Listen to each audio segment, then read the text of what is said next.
Kembali bersama Mas Toto dalam DBS To The Point. Mas Toto, selalu berbagai survei menjawab pertanyaan, mengapa Ahok? Masih Ahok? Kan itu kan ada beberapa survei yang memperlihatkan popularitas dan elektabilitasnya, so far itu adalah Ahok. Menurut Anda gimana? Saya agak berbeda dengan pandangan yang mengatakan bahwa Ahok pasti akan mulus karena faktor elektabilitas tertinggi. Karena itu dengan demikian mudah akan dibantah oleh orang-orang yang anti Ahok dengan mengatakan dulu Foke setahun terakhir juga popularitas dan elektabilitasnya jauh lebih tinggi dibandingkan yang lain dan di atas 50%. Tapi bisa dikalahkan. Jadi kami juga bisa mengalahkan Ahok. Yang harus dibaca dengan lebih jeli adalah untuk seorang incumbent bagaimana membaca peluang terpilihnya kembali itu dilihat dari tingkat kepuasan publik atau kepuasan publik, bukan elektabilitas. Karena kalau elektabilitas pasti incumbent dimanapun pasti bias popularitas. Dia lebih dikenal dibanding lawan-lawannya. Tingkat kepuasan publik kita punya mitos dalam sejarah pilkada di atas 70% itu biasanya tanda kutip ya. Incumbent ongkang-ongkang kaki pun menang. Dulu dibilang dengan sandal jepit saja. Dengan sandal jepit saja menang. Siapapun wakilnya dan nggak usah ngapa-ngapain pun menang. 60-70% kemungkinan besar dia berpeluang besar untuk menang. 50-60% itu lampu kuning. Di bawah 50% hampir kemungkinan dia akan kalah. Yang bisa dibaca, Foke saat itu hanya memiliki tingkat kepuasan publik di angka sekitar 45%. Kepuasan publik ya, berbeda sekali dengan elektabilitas. Betul, sehingga kemudian kita tidak mengagetkan menurut saya ketika Foke kemudian bisa kalah manakala muncul orang lain yang dianggap lebih punya prestasi sebagai penantang. Nah, Ahok memiliki modal lebih kuat sebagai incumbent, paling rendah 58% tingkat kepuasan publik di Populi, di CSIS bahkan mencapai 67%. Kepuasan publik ya? Tingkat kepuasan publik. Anda tadi bilang harus di atas 70%. 70% ongkang-ongkang kaki, dan saya tahu Ahok orang yang sulit ongkang-ongkang kaki begitu. Berapapun tingkat kepuasan publiknya.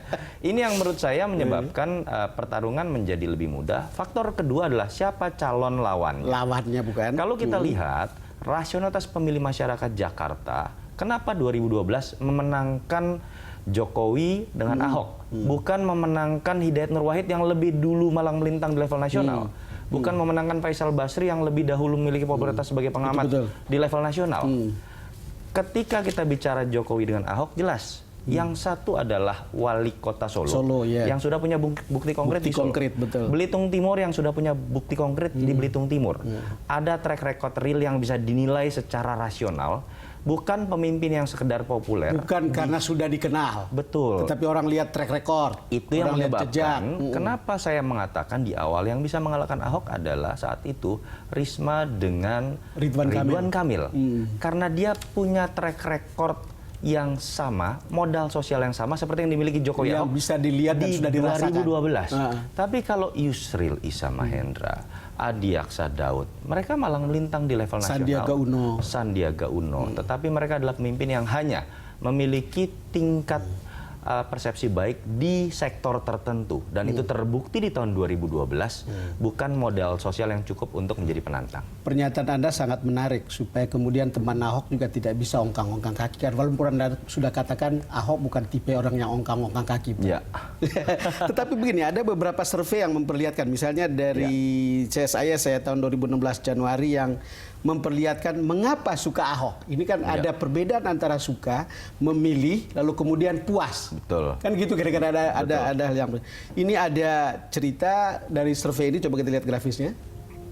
Nah, mengapa suka Ahok? Kepribadian atau personal 42,50%. Prestasi dan kinerja 29%, karakter pemerintahan yang sekarang ini mungkin tegas atau apalah 16,75% dan tidak tahu. Nih, saya ingin Anda menjelaskan soal suka.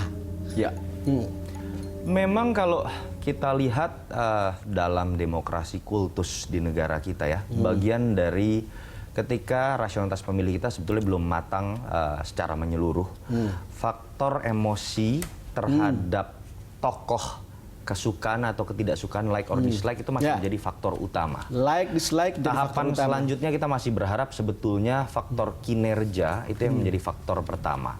Tetapi itu tidak bisa disalahkan. Kenapa faktor personal masih lebih mudah diserap oleh pemilih kita?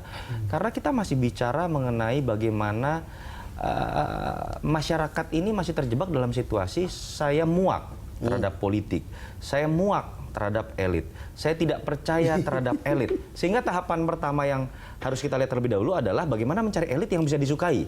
Itu yang menyebabkan kenapa Jokowi, kenapa Ahok, kenapa Ridwan Kamil, kenapa Risma itu lebih diingat terlebih dahulu karakter pribadinya yang berbeda dengan elit-elit lain.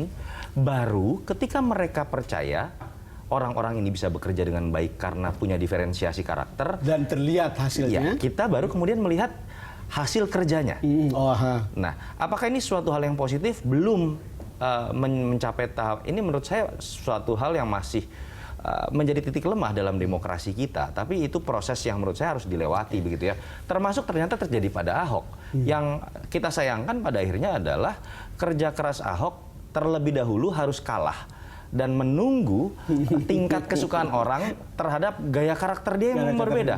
Meledak-ledak, spontan, bisa marah-marah tanpa pandang bulu. Sama seperti ketika orang melihat Jokowi dengan gaya lain. Nah, ini Mas, ini kriteria warga Jakarta memilih gubernur ini menurut Populi Center nih ya. Tegas 33%. Bersih 27%, merayat 22%, berani 6%, agamis 3,8%. Ya. Ini sesuatu yang agak changing ya menurut saya.